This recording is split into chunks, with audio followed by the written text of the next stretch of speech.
Alrighty, it's officially 1:30, so I guess we'll start the show. So, welcome one, welcome all. This is Riff on Mega Man. Yay, yay, applause. Oh, I wasn't actually expecting real applause. That's a surprise. This is the panel where we're gonna put the rock back in Rockman. Ha ha ha. Now that you've heard one bad joke, strap in, there are many more.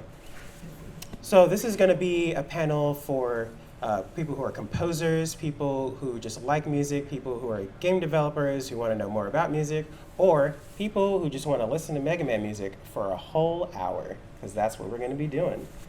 And also, there's a QR code right there at the bottom left if you want to download the slides, if you have to leave early, or if you just don't like me but like what I have to say. I won't be offended. So, first, I just want to say, hey, hope you're doing good today. This is my very first time at MAGWest in person. I was at the 2020 online MAGWesent. I did another panel. This is my first time in California, so this is really weird for me. So let's just, do a little thing to ease the tension in the room. Let's say something random like discombobulated French connection. Discombobulated French connection.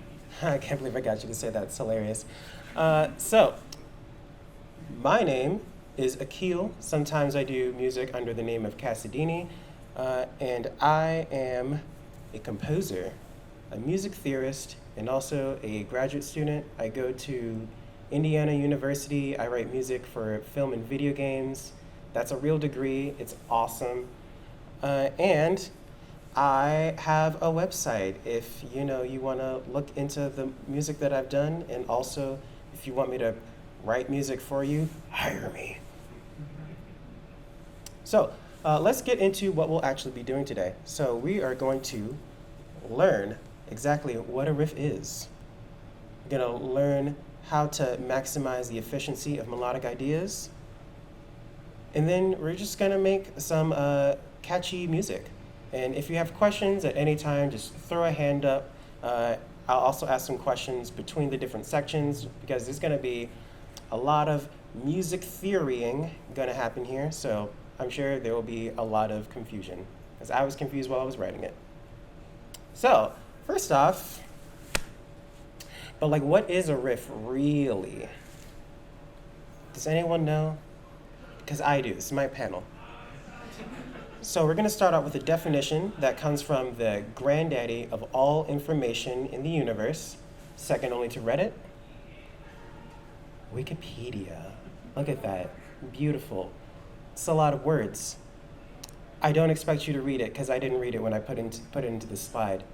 So I wrote my own definition based on everything that I have analyzed while making this. And here that is. A riff is a repeated musical figure that is a cross between an ostinato and a transition, which is isolated from the main melody. Ooh, words. So this can be a melodic line, it can be a rhythm, it can be a funky chord progression, and its function is less about what is actually happening in the music and more about where it's placed in the music. So now that I've said all of those words, hold on. What is a transition exactly? Now this might seem like a deceptive question. It's like a transition is a transition. It goes from one point to the next. That's what a transition is. It's a little more nuanced than that, a little bit. It's a musical section that sets up the following section of music, and there are 3 basic types. The first being an intro. An intro is a transition. It transitions you from silence or whatever else you were doing into the world of the song. So a good example for this is like Pokemon battle music. You know that insane flurry of notes that just makes you feel anxious? Yeah, that is an intro which transitions you from the overworld into, it's fisticuffs time. It's time to fight. The next one is an outro. An outro puts you from the world of the song back into wherever you were before or somewhere new. It's the opposite of an intro. Everyone knows this. So another video game example is like action games. You are fighting a bunch of people, and then you hear this tag after you kill the last one, and bam, it's over. You can feel safe now for like the next 30 seconds. And then the last one is an intermediary transition. This one is the most obvious of the transitions. It just puts you from one place to the next. It's transition. So, riffs are special in that they are basically special transitions. They are intros and outros sometimes. They can also be between sections, and they can be with the melody at the same time, supporting it. So long as that it is featured independently of it, because it's also special. It's not just another part of the song. So, to get us into the vibe, let's do a little examples featured in rock music, because they use riffs a ton. So, I'm going to play this, and hopefully it's going to work. I did so many sound tests. Can someone tell me what this song is?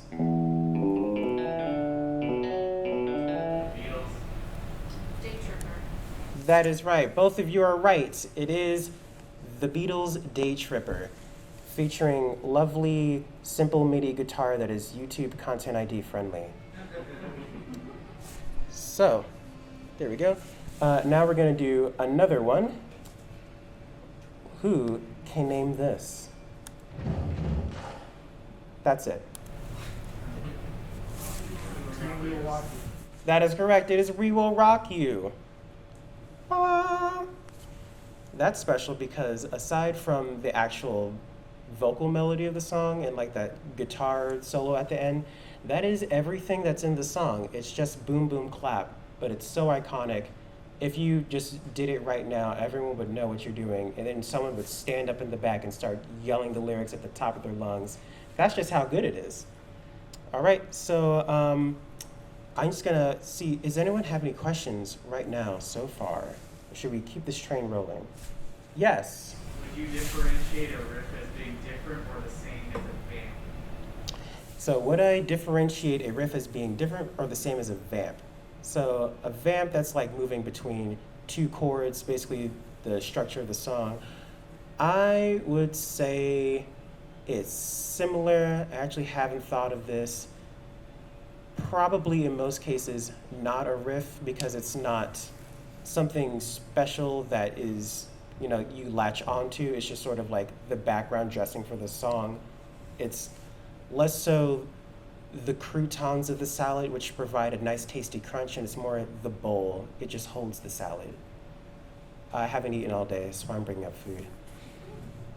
All right, so let's get into this and classify the types of riff. So this is the part where I play the Mega Man music. Everyone hold your applause. And in my analysis of all the songs, I have determined that there were 3 basic types, and let's dig into the jams. So the first one is a bookend riff. Like the name suggests, it's at the beginning of the song and at the end, or the loop point if you're doing, looping video game music. And this can be the intro of the song, or it can come after the intro. It just has to be before all of the main material of the song, and then after it's all over. So, here is our first music example. This is Crystal Man from Mega Man 5, and you don't have to be able to read sheet music to understand this. It's just sort of a visual aid for what I'm going to be explaining that's happening in the audio. I know a lot of us here are musicians, but I know many of musicians who cannot read sheet music, and a lot of them are much better than me. So, if it helps, it helps. If it doesn't help, look, it's pretty colors. Black and white, so pretty. So, this one is a simple melody and bass. It occurs at the very start of the song, and then once the song ends, you come back to it. It's very simple. Let's listen to it.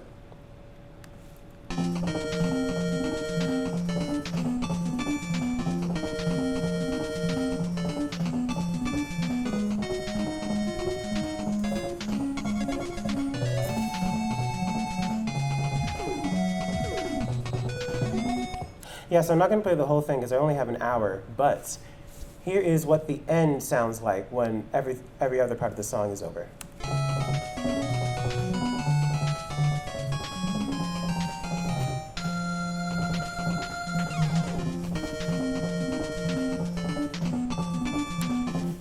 So you can hear how it comes back right at the very end, and that's basically what a bookend riff is supposed to do. It is there at the start, it's there at the end, and it's just some catchy stuff to, hook you into the song.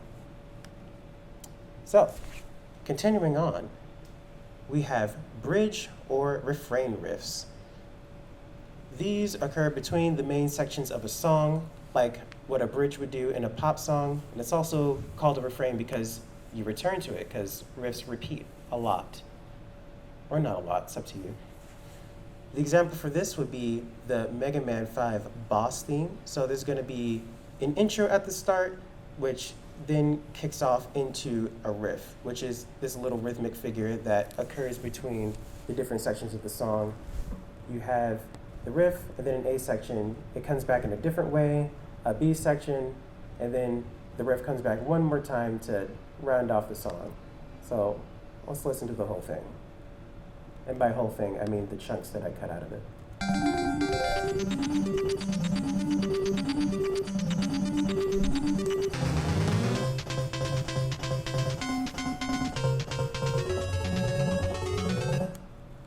All right, so that was the first occurrence of the riff.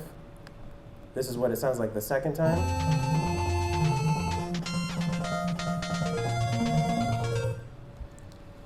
And then it comes back one last time.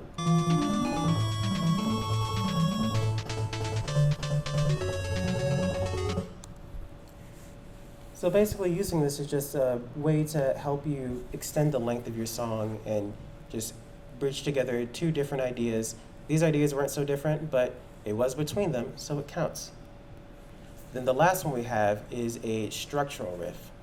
So these occur underneath the melody after its own brief transition section, and it's also sometimes called a rock riff due to being used in rock music, but I like structural because not all music is rock anymore. Sad face. And it's also the closest to the idea of what a traditional ostinato is, since it's basically forming the backbone of the music. Our example for this is going to be Bubble Man from Mega Man 2. Love that game. This one is very wet. That's the sound of the riff. It's very bubbly. How fitting. That's what it sounds like in the intro, and then when it gets into the A section, it cuts out a little bit more. It's just in the bass, but it keeps it going all the way through into the B section, and that's what this sounds like.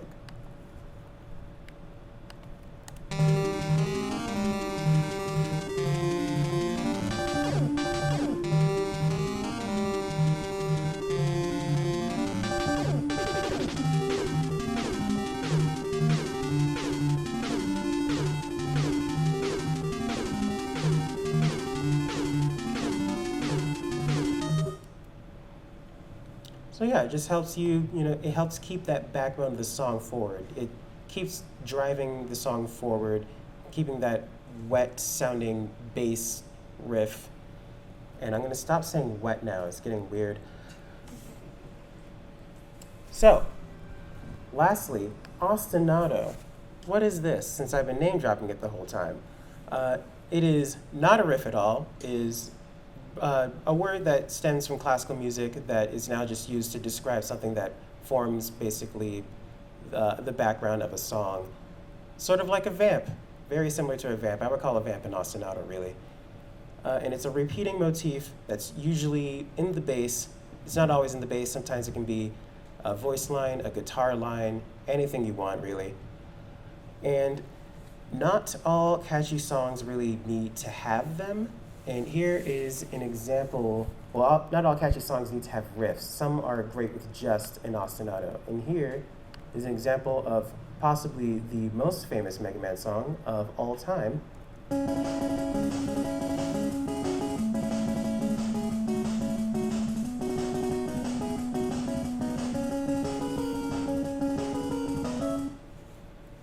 So that does not have a riff, even though this whole thing is supposed to be about riffs making catchy music. But Wily Stage 1 is just a catchy enough song on its own. The bass really just helps drive that song forward.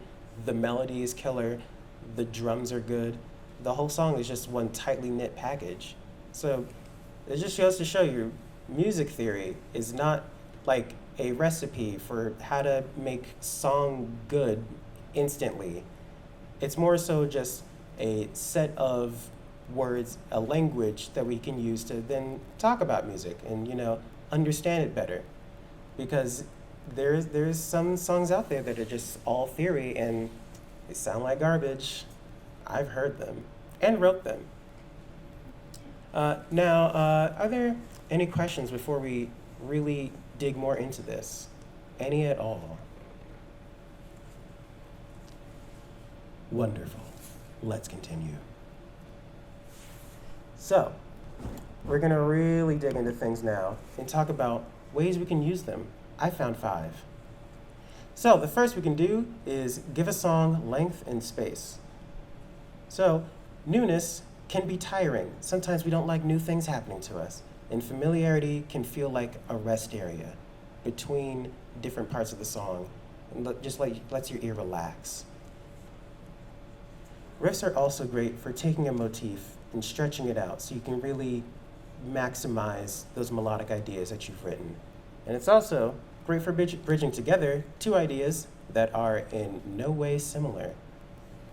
So, for an example of this, let's look at Crash Man from Mega Man 2.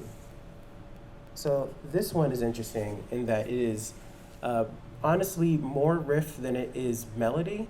It starts out with this amazing intro, which is going to be the structural riff for the song. It basically plays under the entire thing except for the B section. And then that moves into the bookend and bridge riff, which is this cool little bouncy melody that occurs between the A and B sections. So that is like most of the song. The A section itself is this cool little G blues thing going on, and then the B section is a little more of a standard functional harmony thing that resolves a lot. They're kind of different ideas, but the riffs really make it all gel together. And I'm going to play, I think, pretty much all the song. I knew that was something bad was going to happen eventually.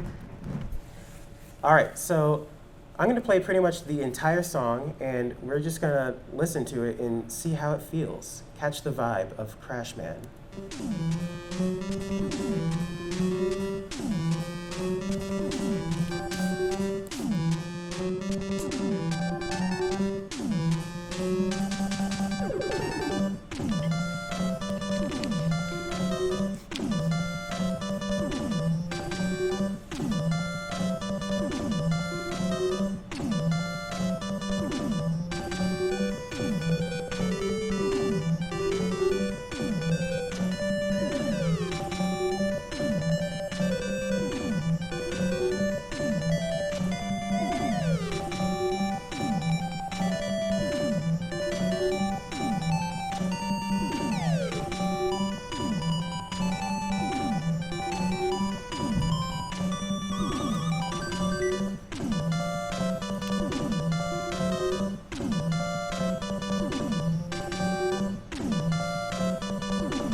Isn't that song great? I love that song.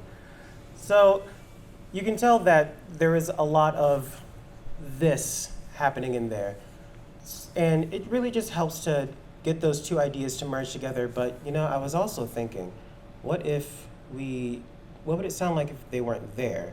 So the structural one is going to be harder to rip out because I would have to rewrite the entire bass line, and I didn't feel like doing that.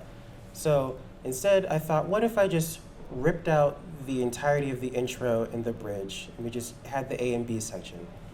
So through the magic of deleting them, let's hear what those sound like slapped together and see if it sounds different.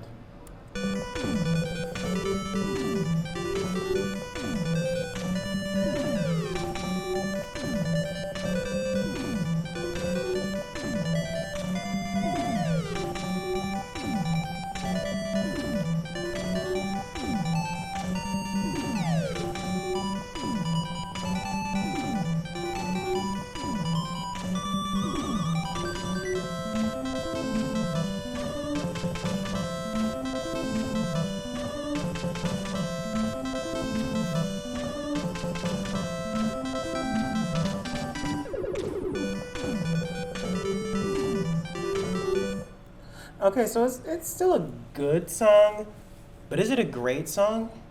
Is it is it the song that made people want to play Mega Man 2 anymore? Not really. And that just shows you the power of having something that's there that you can latch onto. It's like the sweet spot between novelty and repetition. You have something that is there often enough that you can go back to it so that when you hear something new, you can appreciate it more. And that's why I like bridge riffs. They're fun. They're my favorite. The next thing we're going to talk about is how you can keep your ear engaged. So you can have multiple riffs in the song so that the listener can attach to multiple different things to latch onto, because repeating one riff will keep the melody fresh, but repeating multiple riffs will keep all of the riffs fresh. And also, more riffs equals more runtime, which equals more catchy, which equals win. That's math. So for this example, we're going to be going over Shadow Man, one of my favorites from Mega Man 3. So the intro is going to have this really cool F-sharp minor blues lick, which then leads into a structural riff, which is completely different, something that's happening in the bass and the drums. And quick pause, the drums are not always going to be in a riff. I just thought they sounded really cool here, and I like this song, so I decided to write them in for it, but I wrote them in for nothing else. Shadow Man deserves it, though. Let's listen to it.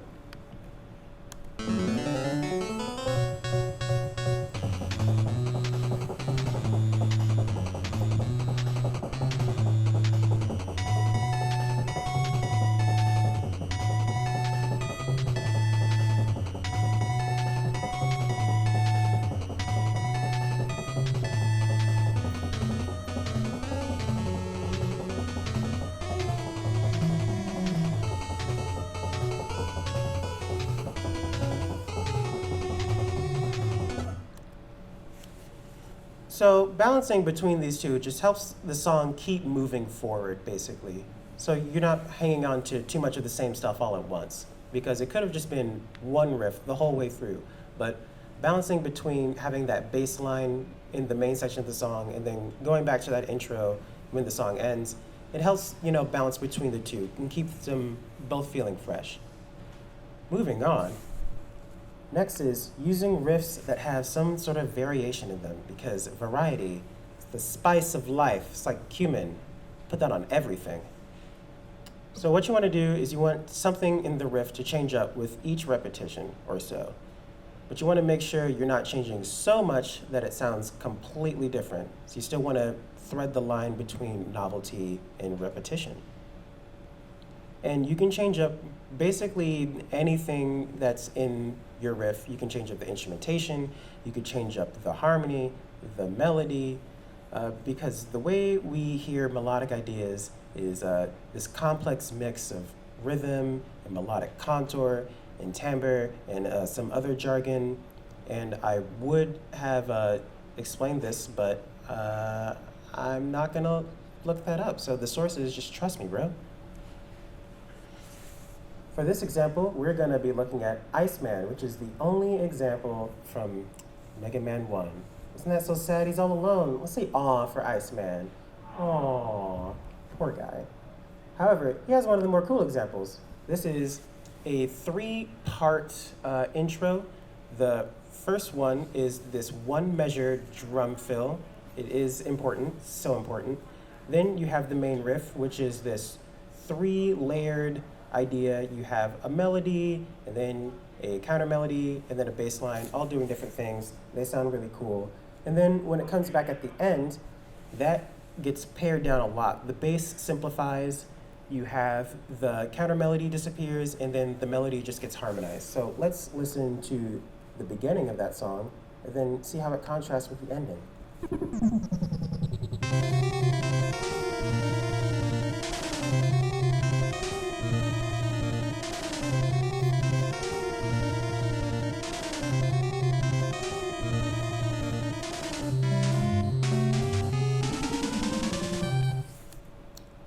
So that's how the song starts. This is what it sounds like when it loops.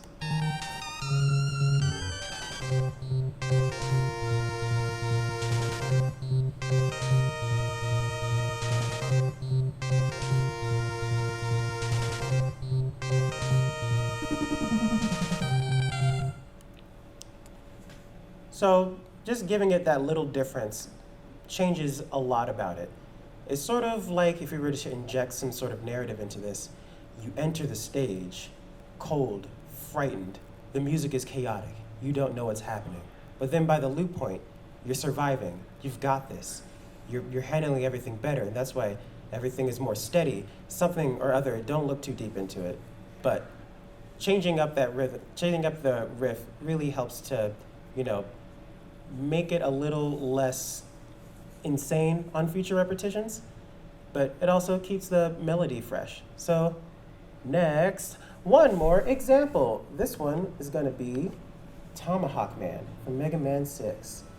So this one is a different example. The last one was changing the arrangement. This one is changing the melody entirely. So the melody for the riff, it has a unique timbre or tone color that you get from using the melody in 2 different pulse channels, except you detuned one to make this phasing effect. Sounds really cool.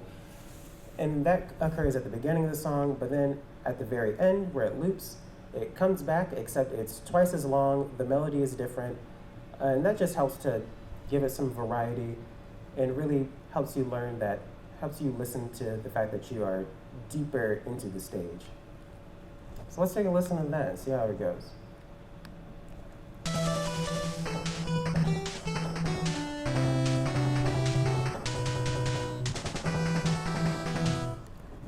That was the intro.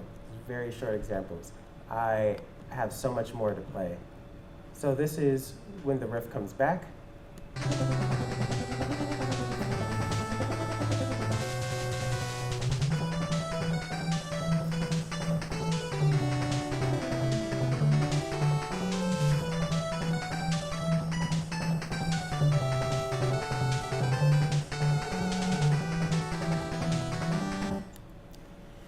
So you can hear that sound that they use in the intro comes back specifically for that outro to put you back into the A section.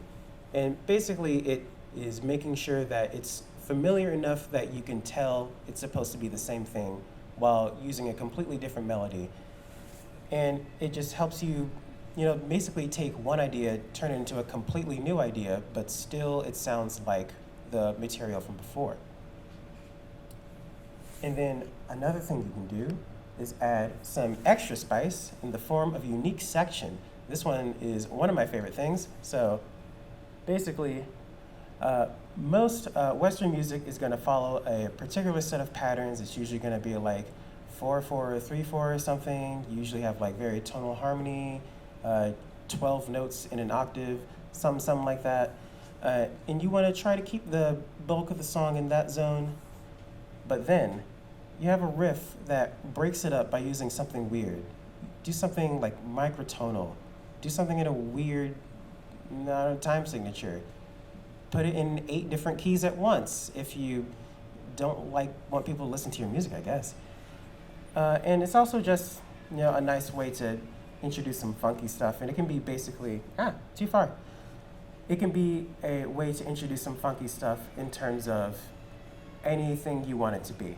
Anyway, we're going to talk about Napalm Man because it is possibly my favorite song in the entirety of the Mega Man games, at least the chiptune ones. So, this is a special bag. The song is basically entirely in 4/4, except the intro is in what I have parsed as 21/8. That is 5/8 notes and then 6 and then 4 and then 6. It sounds amazing. And then you just jump into the song. And then it comes back as a bridge to put you through the A and then the B section. So it basically threads the song together using this really cool sound that is nowhere else in the rest of the song. And I'm going to play the whole thing in full because, 1, I like it a lot, and 2, because it just helps you show how breaking up the pattern of the song, breaking up the groove, makes it a much more interesting and ear-catching riff. Let's play it.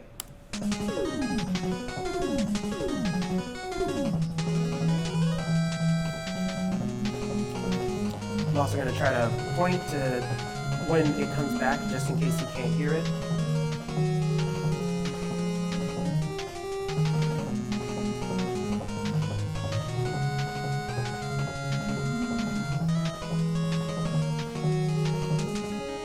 second time.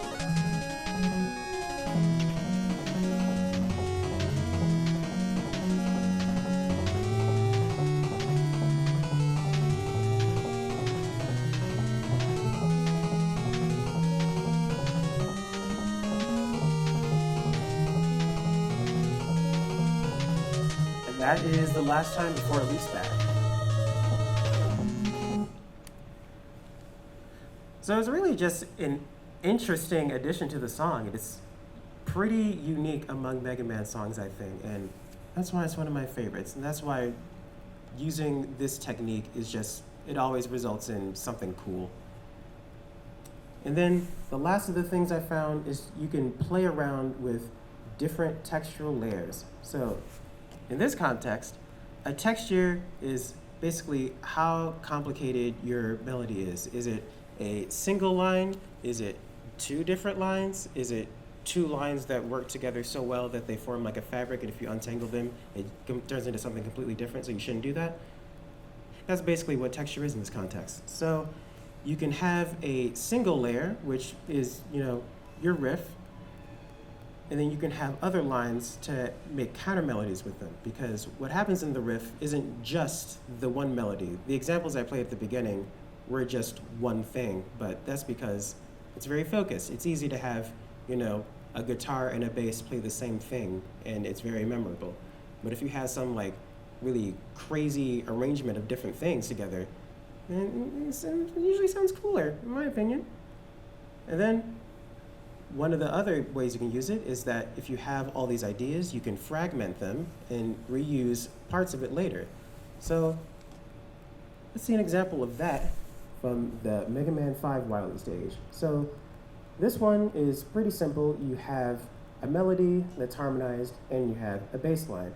They have two different rhythms, and it's really that difference in them, that interlocking rhythmic pattern, that makes it sound cool. So let's listen to it because it sounds cool.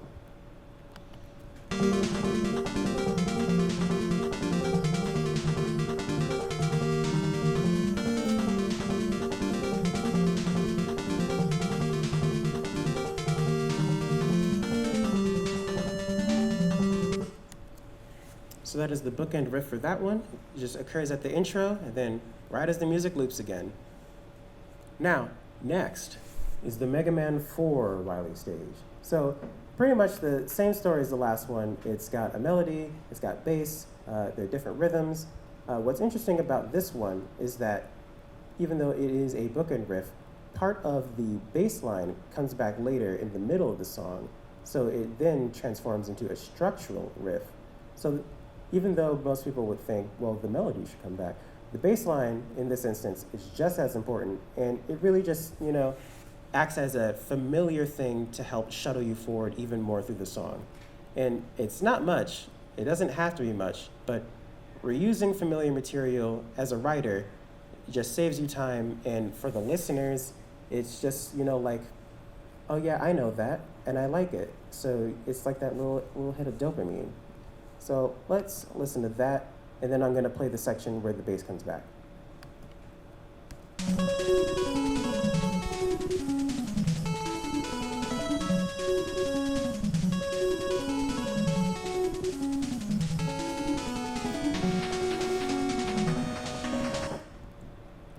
Sounds great. So I hope you took note of that bass line, because it's going to show back up, and I will flail my arms to signify when it's there. It's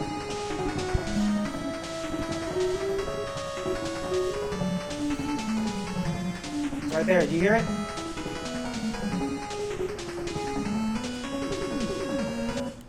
Yeah, super brief, but any amount of repetition counts.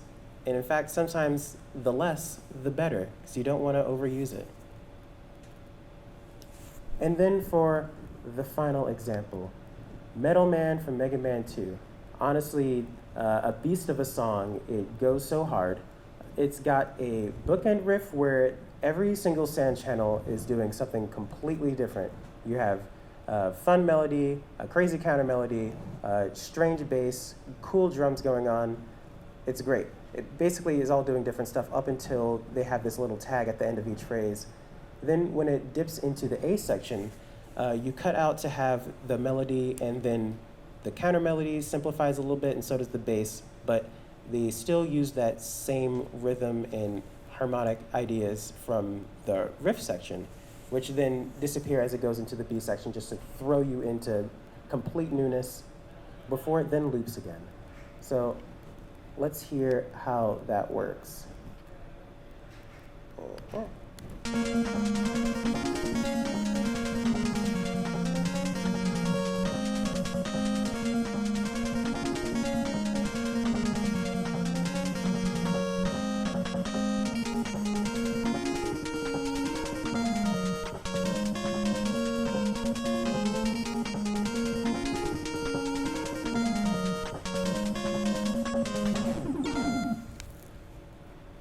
So what you get as a result of that is a really complex and fully engaging riff, something that you wouldn't get if it was just started with a big old melody in unison. It's something that sounds so wholly Metal Man in that case. So I'm going to stop here one more time to see if anyone has any questions before I jump into the next bit. Yes, right there. Is it possible to have too many riffs going on in a song, or Is it possible to have too many riffs going on in a song? just throw as many types of? You could have one of each kind. There are many songs that have them, but I definitely think you at some point should stop adding things to your song. It's generally a good idea to have a limited set of ideas and then try to reuse and transform them and do things with them. Because if you just throw like a bunch of stuff at the wall, usually it does not all stick. So you can definitely overuse riffs. And and why would you want to use that many? The point is that they repeat. How are you going to repeat stuff if you have too much stuff? You can't repeat stuff if you have too much stuff. Yeah, so I hope that answers your question. Are there any others? No. So, next, let's talk about how I feel, because I have been doing this since 2021, and I have very emotional feelings about these things. So I'm just going to vent about riffs and just going to say what I like and what I don't like about them. Let's go. So, bookends, they're cool. They have the benefit that you don't really need to write that much new material for them. And they also basically transfer very easily into the bridge and structural riffs. And they are the loop point for video game music. It's very easy in that way. However, they don't repeat much on their own. If you have a long song with like 3 different sections and you have a riff that's at the beginning and the very end, you're not going to hear it that much. It can also feel detached from the rest of the song if it sounds too different, because it's not going to repeat in the middle, so you don't have like that bass line comparison to the rest of your song. And then also, if it's the only one you have, then you just have to write more music, which, So, next, a bridge. I like this one. It is the most effective, I think, at inserting space into the song. You just have your melody, you put in a break with a riff, and then you keep moving. It's great. And they can be just about any length. They can be as short as a little tag at the end of a phrase. They can be about the same length as your melody. They can be twice the length of your melody. It doesn't matter. They're so flexible. And then also, you can hand off different bridge riffs throughout your song. You could start your song with one bridge riff that repeats twice, and for the latter half of the song, you can end with a different bridge riff that also repeats twice, which gives you like a little bit of progression. However, they could get overused pretty quickly if you throw it at the end of like every 4 measures. Then you would start to get tired of it. It can also distract from your melody if it's too long. Like I said, it could be twice the length, but it's a little excessive. And also, it's limited if you pair it with a structural riff, because those tend to be shorter, so you then have to write very short bridges. which I prefer longer ones, but they are great at all sizes, but it is a limitation nonetheless. And then for structural, it will set a groove. It sets like the foundation for the song. It is the one that's used the most often. It is very easy to latch onto, and it has such a basic history in like all popular music. It's very easy to hear it. And also, it's good because repetition legitimizes. Repetition legitimizes. However, it's bad because it can get really repetitive really fast if it's playing under literally everything. Also, it can feel a little bit unimportant if it's introduced with the melody. There are some cases, not many, but some, where you have a riff that, let's say you have an intro and then that jumps into the melody, and then you have a structural riff which gets its own section like in the form of a solo, but then that can feel more like background dressing than a real riff. But that's ultimately up for you to decide. That's the beauty of analysis. There are no right answers. And then if this riff takes on multiple types, once again, it can just force all the other types to be very short. So usually a structural riff is like, it can be as short as a single motif that's like 2 notes, or it can be like a couple measures in length, but usually no more than that. Now that I've gotten over that, let's apply these riffs.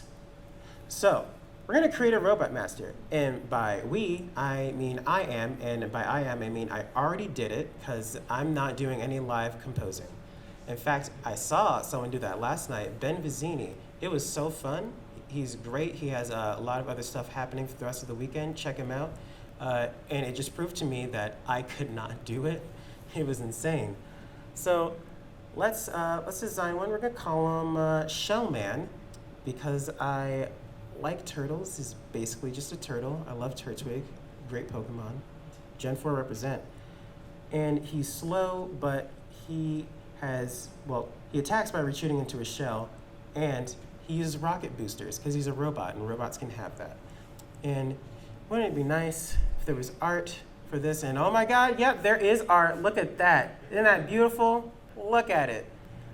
Shout out to my friend Nathan. He is at 897 Productions on Twitter if you want to see more of his art. Doesn't it look like official Mega Man art? It's so cool. I love it. So, for this little dude, we're going to have 2 themes, or 2 different songs. We're going to do a stage theme and a boss theme. So, for the stage theme, it's going to represent the personality of your robot master. You know, what are they like as a person, as a robot person, a robot turtle? What does this robot turtle feel inside? So I wanted to go with something like slow, jungly, cool, because he's a turtle and he's slow, and turtles are not from the jungle, but I don't know, it's what I thought when I was writing it, and it's too late to change it. For the boss theme, it represents the threat level of the robot masters, and in Mega Man games, they're shared by all of them, so this isn't necessarily for Shellman, but considering there is only one robot master in this hypothetical game, yes, it is specifically for him. And it's basically weaponized anxiety and cool factor. It's just gonna be a lot. So, for the stage theme, I'm just gonna break down the stuff that's gonna be in it, and then I'm gonna play the song. So, there's gonna be one riff. It's gonna start off with a rhythmic tom bookend riff. So just to show you that drums can be a riff. Then there's gonna be a bridge riff to connect the pieces of the song together. It's gonna be something slow and chill, you know, to get you in the jungle vibe. That second riff is gonna return to bridge together the A and B sections, which just to show how it can be used to tie together 2 different sections of music, I put them into 2 different keys, a tritone apart, which if you don't know, is the farthest apart you can go in the 12-tone system in between different keys. And usually it sounds very dissonant together, but I hope it doesn't. And then that first riff is gonna come back because to loop you back into the A section of the song, and it modulates back to the original section with a big slidey thing. That is a type of modulation. Look it up. Let's listen to the song now.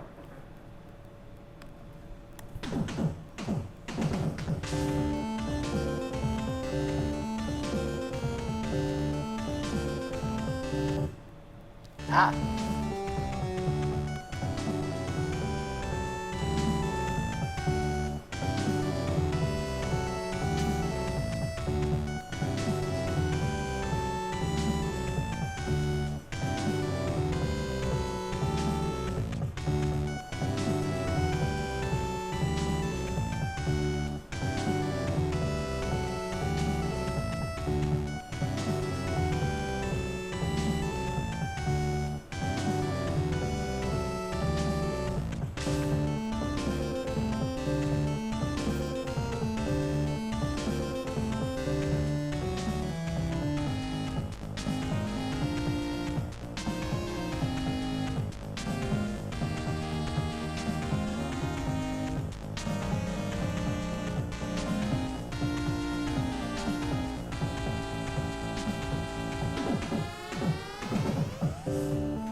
Okay, so that is a song. I'm gonna turn it down a little bit just so I can talk over it, just in case you didn't hear the different changes.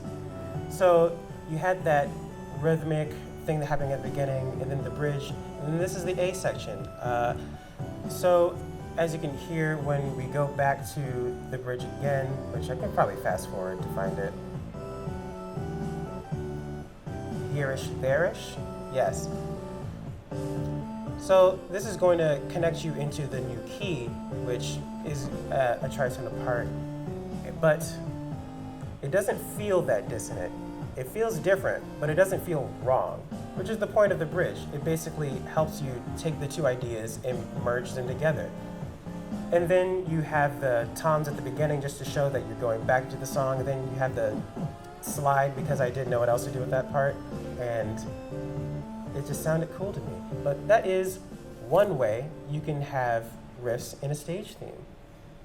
So that is a use of multiple riffs, variations on them to keep them interesting and fresh, and then using a bridge as a rest area and a way to connect the two pieces of the song. Next, let's talk about this battle theme.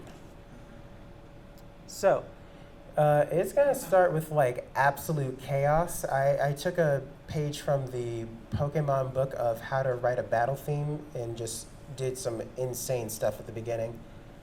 There's going to be a single riff, and it's going to be both structural and bookend. It's basically a bass line, which is outlining its own chord, except with every note, it's being harmonized with a chord the entire way through, and that is called planing. It sounds really cool or bizarre, depending on how it's used.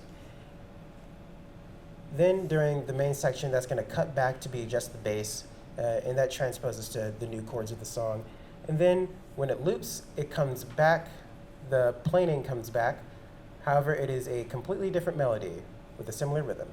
So let's take a listen to this, and I hope you can hear what I have written down. It would also be helpful if I scrolled back to where the start of the song was. Here we go.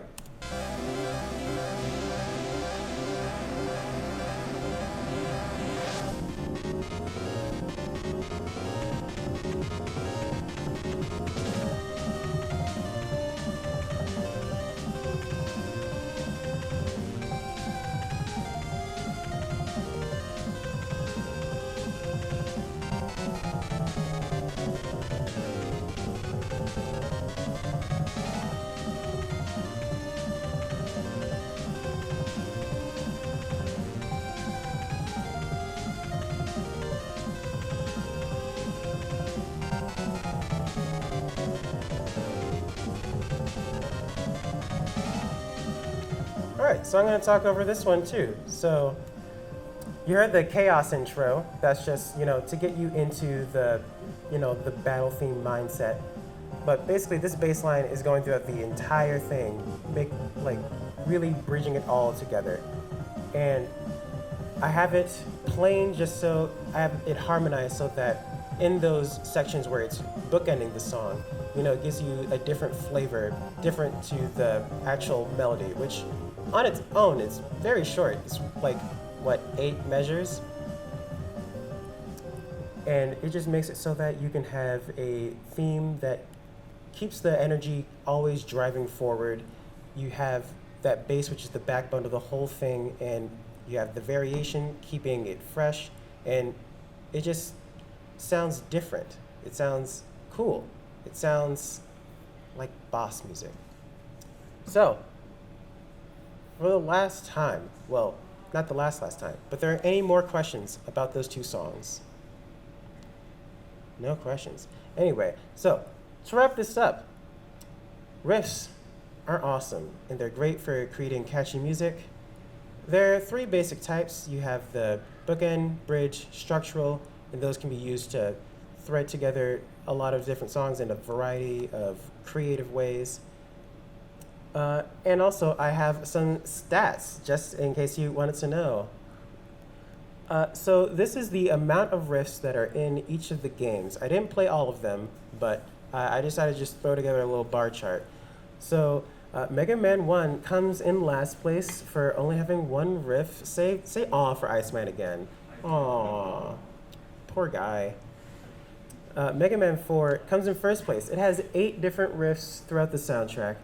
Might not seem like much, but it is still quite a bit more than everything else. And also special shout out anyway to Mega Man 1 and also Mega Man 5 because they have the same exact number of riffs as their game number. What coincidence. Also, I may, but probably not, but I might, but I really won't update this for Mega Man 7 through 11. I have yet to play the 11th game. I will do that soon at some point, but I might, follow this up at some point, do like analysis of those riffs. We'll see what happens. And then last thing I want to say is just, some tips from me because I've been doing this for a while and I just want to just share what I think would make a good riff. So, first you want to make sure it's something that's singable or beatboxable if it's a rhythm. The important thing there is you want it to feel good when you do it. You want to make an earworm. You want something that people are going to remember so that when it comes back, they're like, yes, we're here again. Love it. Next, a good thing you want to do is double up your instruments in different octaves. So again, there is a sciencey reason for why it's better to double up things in different octaves rather than the same one, but I didn't feel like researching that, so the source is, just trust me on this. It basically, that's why a lot of songs you see, they have a melody in the guitar, and then in the bass, and then it builds up from there. So it'll help it to feel a lot more focused and a lot more tight that way. But also, putting them in the same octave, not a bad idea, especially if they sound different enough, but different octaves is what really gives you the power. Again, structural riffs lend themselves a lot better to shorter riffs, while the bridge and bookend, they can be pretty much as long as they want. Not too long, but you have a lot more options in that area. Riffs are the best time to introduce some funky, cool stuff in your song so that you're not, overwhelming your listener with some really complex music. But, every now and then, if you want to return to a spicy D minor 9, major 7, a riff's the best place to do that. And then also just have fun with it. It's fun. Do some slidey stuff, do some bendy stuff, some sound effecty stuff. But don't go too far because if you go too far with it, then it'll just sound like a confusing, complicated mess and it won't sound good. So the idea is a riff should sound good. It should be catchy. And any final questions on anything? Anything at all? What's on your mind?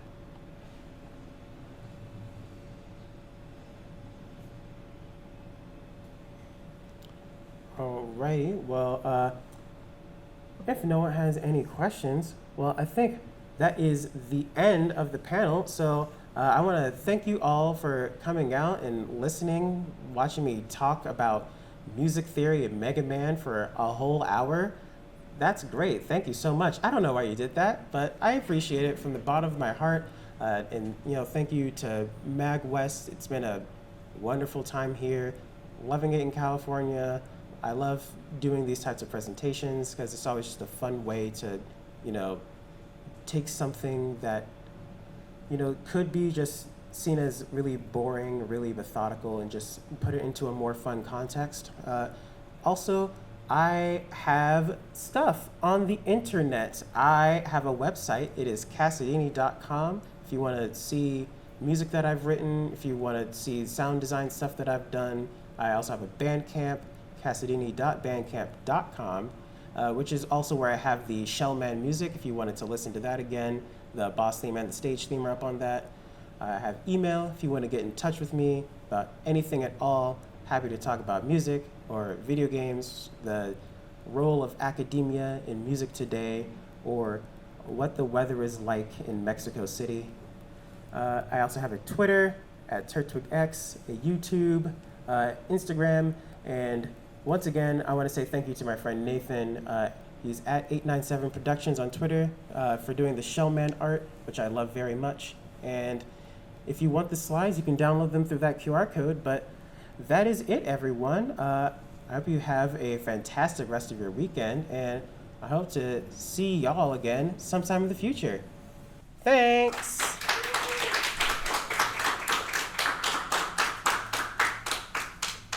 Here we go.